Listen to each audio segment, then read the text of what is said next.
Un vote consultatif mais observé de près, les actionnaires du 4e groupe automobile mondial, Stellantis, exprimeront leur opinion mardi sur la rémunération de leur directeur général, Carlos Tavares, qui suscite une nouvelle fois la controverse. Quelque 36,5 millions d'euros, c'est la somme totale que pourrait toucher le patron de ce géant industriel, selon le rapport financier annuel de l'entreprise.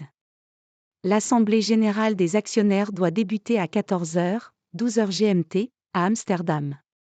Cette rémunération de M. Tavares, 65 ans, comprend notamment le versement d'une prime de 10 millions d'euros pour la « transformation » du groupe créé en 2021 avec la fusion de PSA et de Fiat Chrysler.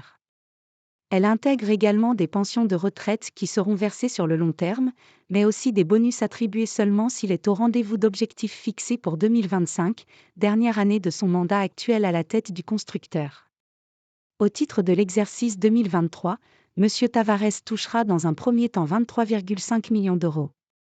Versée en grande partie en actions, cette rémunération augmente aussi avec la valeur du titre du groupe, qui a quasiment doublé depuis 3 ans.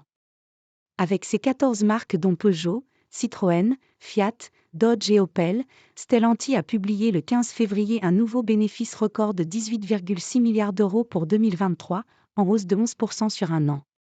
Son chiffre d'affaires s'approche des 190 milliards d'euros. Le directeur général s'était attiré dès 2022 les foudres du président français Emmanuel Macron, qui avait jugé choquant et excessif le montant astronomique de sa rétribution. Stellantis estime de son côté qu'il faut plutôt comparer cette rémunération avec celle de multinationales comme Boeing aux États-Unis, Dave Calhoun, 33 millions de dollars pour 2023.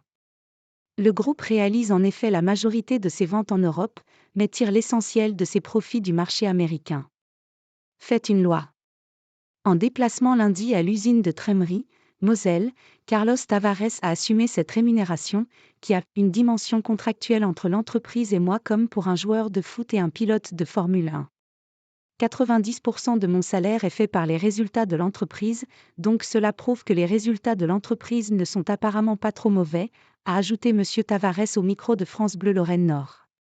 Si vous estimez que ce n'est pas acceptable, faites une loi et modifiez la loi et je la respecterai.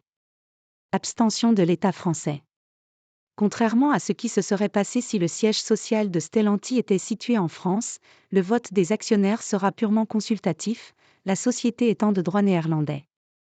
Les actionnaires avaient rejeté la rémunération de M. Tavares pour l'exercice 2021 avant de la valider pour 2022 à près de 80%. Plusieurs sociétés de conseil aux investisseurs ont recommandé de voter contre cette année, dont l'agence américaine Glass Lewis qui a émis de sérieuses réserves. Même position à l'agence Proxinvest. Au sein des dirigeants du CAC 40, la médiane est à 5 millions d'euros de rémunération, et aux États-Unis celle-ci atteint 15 millions, a remarqué son directeur général Charles Pinel sur BFM Business lundi, en interpellant M. Tavares. Faites attention, vous êtes responsable de la cohésion au sein de votre société et même plus largement, du système capitaliste, a-t-il ajouté.